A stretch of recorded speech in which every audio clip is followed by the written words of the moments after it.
You know that feeling when you look around your home and think, where did all this stuff even come from? You're not lazy. You're not messy. You're just overwhelmed, and that's something we can fix. In this video, we're not aiming for perfection. We're aiming for progress. Because real decluttering isn't about throwing out everything you own, it's about keeping what truly makes your life easier, calmer, and lighter. Whether you've been putting it off, don't know where to begin, or keep falling into the I might need it someday. Trap This list of gentle do's and don'ts is for you. If you're ready to simplify, stick around for 20 easy do's and don'ts to help you declutter your whole house in 2025. As we dive into these tips, remember that decluttering isn't about getting rid of everything. It's about keeping what truly adds value to your life. Let's get started. Don't keep putting it off. There's a quiet trap in waiting. I'll do it later.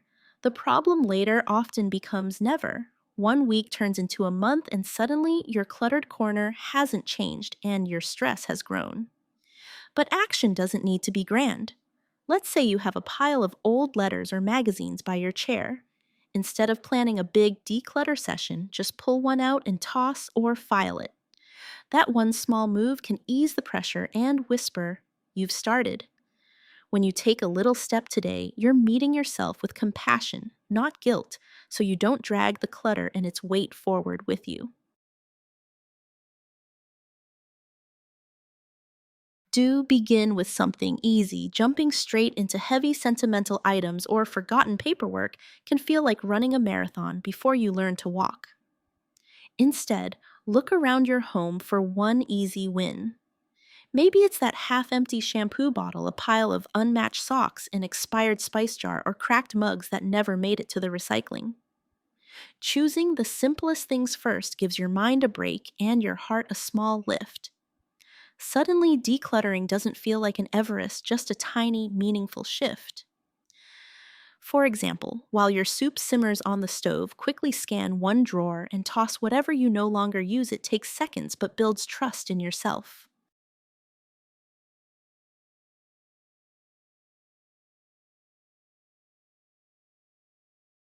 Don't try to clear everything at once. Opening every drawer and unfolding every cupboard might seem like progress, but honestly, it's often overwhelming in disguise. Chaos spreads when we spill everything out looking for a quick win.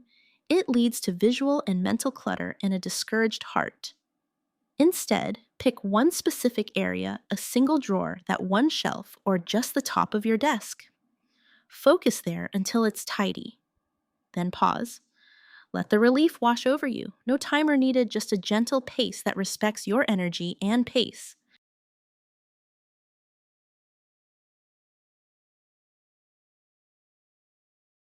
Number 4 is keep practicing again and again. Rather than aiming for perfection, understand that practice is all about making progress. The more you declutter, the easier it becomes to make quick decisions about what to keep and what to part with. It's like building a skill. The more you do it, the faster and more confident you'll become. And as you continue practicing, you'll also develop a clearer understanding of what truly adds value to your space, making it easier to let go of unnecessary items. So don't stress over getting it perfect. Just keep going and celebrate the progress you're making. Don't chase perfect expectations will always trip you up. Waiting for color-coded bins or matching storage labels, that's perfection. And it often stops real progress. Real decluttering is messy. It's imperfect. It's noticing one shelf is better even when everything isn't stage ready. So set aside perfection. You don't need to have it all figured out. What counts is that you move toward clarity, even if it's just one corner, one drawer, or one night's work. Let your home reflect you, not a magazine photo. Your systems don't need to look pretty, they just need to work. And sometimes the ugly solution, like a cardboard box or a random basket, is exactly what brings peace.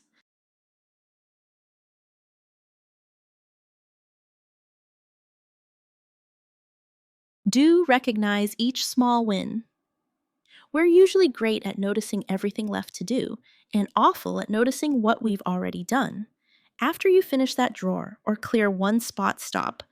Take a breath. Tell yourself softly you did that. Maybe snap a quick photo, pour your favorite drink, or just sit and feel calm. Each small step matters. Each moment of acknowledgement says, this process matters, so do I. For example, after you sort out a kitchen shelf, place a small plant, pretty card, or inspiring note there. It becomes a subtle reminder this is your fresh space now. Don't let guilt over money trap you buying something and never using it. That's the real waste, not letting go of it. Stashing unused items won't save money, it just keeps clutter. The truth value comes from use. If a purchase isn't serving you, it's okay to say goodbye. Letting it go can bring clarity and make room for what matters. You've already paid for the item, the lesson came with it. Now you get to choose something better: space, clarity, peace. That's worth far more than keeping a regret on a shelf. Your space should reflect what supports you, not what drains you. Letting go is how you reclaim control both physically and emotionally. Do schedule your declutter and drop off routines. Decluttering works best when it's part of your plan, not just a whenever thought. Write it down. Add a declutter session and donation run to your calendar Monday evening, Saturday morning, whatever fits your flow. Giving it time and space helps that task actually happen. Routines make action easier. When it's already on your calendar, you don't have to find motivation, you just follow through. Treat decluttering like any other self-care appointment. A small time block can lead to big changes, and the more it becomes a habit, the less overwhelming it feels. Number 9, don't fall into the comparison trap. It's easy to get inspired by decluttering videos or perfectly organized homes on Pinterest. But sometimes seeing those flawless spaces can make you feel like you're not doing enough or that you'll never reach that level of tidiness. For instance, you might scroll through photos of neatly arranged kitchens and feel frustrated because your own kitchen seems far from it. What's important to remember is that everyone's decluttering journey is unique. It's easy to forget that what works for someone else may not be what works for you. The key is to focus on your own goals and values and use those as a guide when making decisions about what to keep or let go.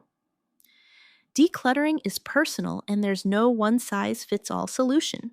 You get to decide what a clutter-free life looks like for you.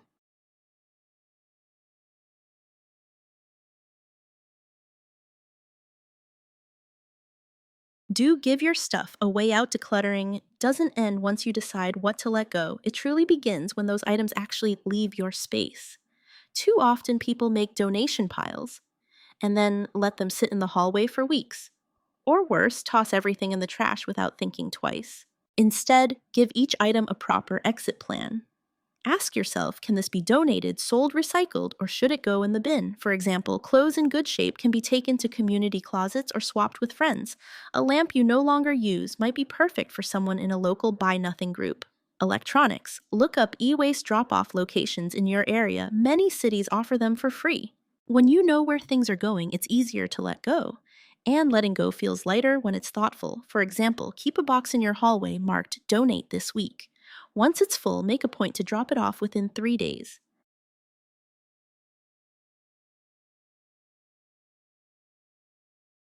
Don't keep letting new stuff sneak in. Decluttering isn't just about what goes out, it's also about what stays out. If things keep coming into your home without intention, you're just running in circles. Before buying something, pause. Ask, do I already have something similar? Will this item really make life easier, or will it become one more thing to manage? Impulse buys are clutter in disguise. That cute mug, that extra basket, the third throw pillow, those small things add up fast, especially if they don't serve a real purpose. The best way to protect your space is to set a simple rule: nothing comes in unless something else goes out. Or even better, create a 24-hour cool off before purchasing non essentials. Most of the time, you'll forget about it, and that's a sign you didn't really need it. One client started texting herself a photo of what she wanted to buy. If she still loved it after a few days, she'd revisit. Most of the time, she didn't.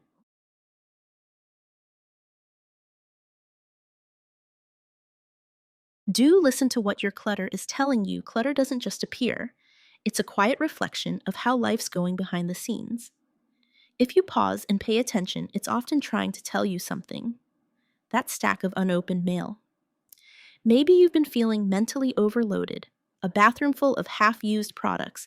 Maybe you're searching for a routine that actually works for you. A closet packed with clothes you don't wear. Perhaps your identity has shifted, but your wardrobe hasn't caught up. When you stop treating clutter like the enemy and start seeing it as information, you can make better choices. You begin to ask, what's not working in my life? And how is that showing up in my space? Decluttering becomes less about stuff and more about self-awareness. Try this. Choose one cluttered area in your home and ask, why is this spot always full?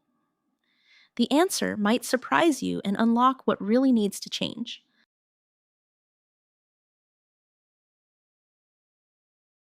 Don't hold on to what's beyond repair. Holding on to things that are broken or too worn to use can feel oddly comforting or wasteful to throw away. But keeping them only clutters your space and weighs on your mind. If a jacket is full of holes or shoes have lost their support, nice memories don't need to stay parked in your closet. Letting go is not disrespectful, it's freeing. Items still in good shape. Think about donating or passing them on so they can bring joy to someone else instead of staying stuck in your way. Example, that cracked mug you swear you'll fix someday. Let it go and use the shelf space for something useful or even just to breathe. Do ask yourself clear, helpful questions. Decluttering isn't just tossing, it's choosing with intention. Before you keep something, pause and ask yourself, when did I last use it? Do I really need it now? If I lost it today, would I replace it? Why am I holding on to this? These simple questions can help you separate what matters from what's just taking space. Being honest with your answers brings clarity. It's not about guilt, it's about what supports your life now, not who you were 5 years ago. The right question can open the door to freedom. Clutter becomes easier to release when you see it clearly for what it is. These quiet moments of reflection are where real change begins.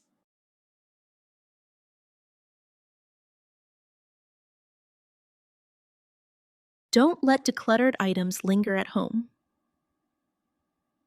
Once you've chosen to let something go, don't let it loiter in your space. A donation box sitting by your door too long can lure you back into indecision. Stick to your decision once it's out, let it go right away. Letting go halfway only creates a new kind of clutter. Think of your donation box as in transit, not in storage. Out of your house means off your mind. Treat each donation like a completed task, not one that's still hanging over you. You've already made the choice, now honor it with action.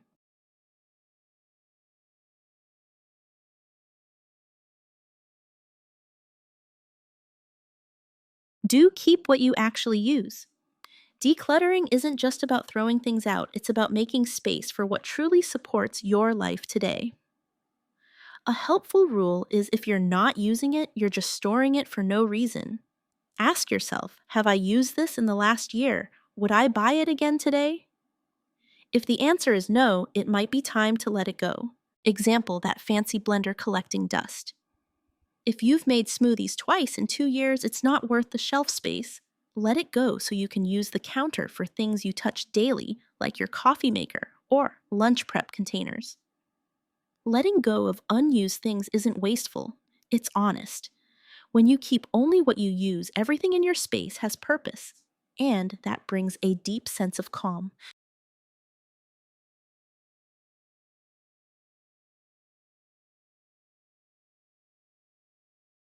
Don't declutter other people's stuff. Tempting as it is to help by clearing someone else's things, decluttering should never be done without consent. You wouldn't want someone tossing your favorite hoodie just because you haven't worn it lately, right? Example: that old toy your kid never plays with might seem like clutter, but to them it might hold a special memory. That ugly mug your partner keeps, maybe it reminds them of their dad. Decluttering with respect means focusing on your own things first. And when others see how calm and clear your space becomes, they'll often feel inspired to do the same on their own terms.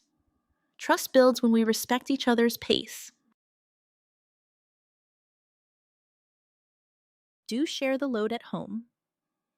A tidy home isn't a one woman job, it's a shared effort. When everyone plays a small part, no one feels overwhelmed. Instead of waiting for burnout, create a simple plan where tasks are divided fairly. Example: kids can put their shoes away and wipe the table after dinner. Partners can swap between laundry and bathroom duty each week. Even a 5-minute family tidy up after dinner can change the feel of the whole evening.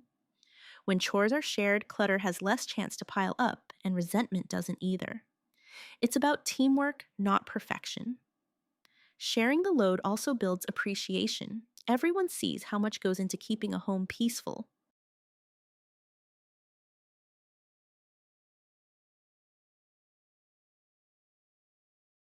Don't let the past or future take over your space.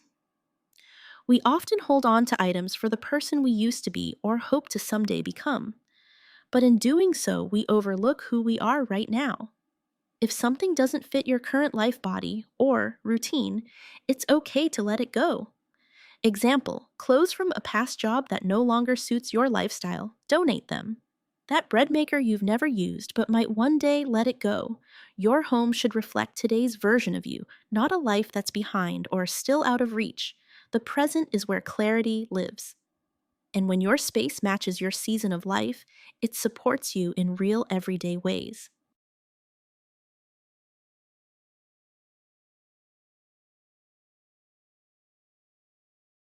Do keep only the best, not the extras.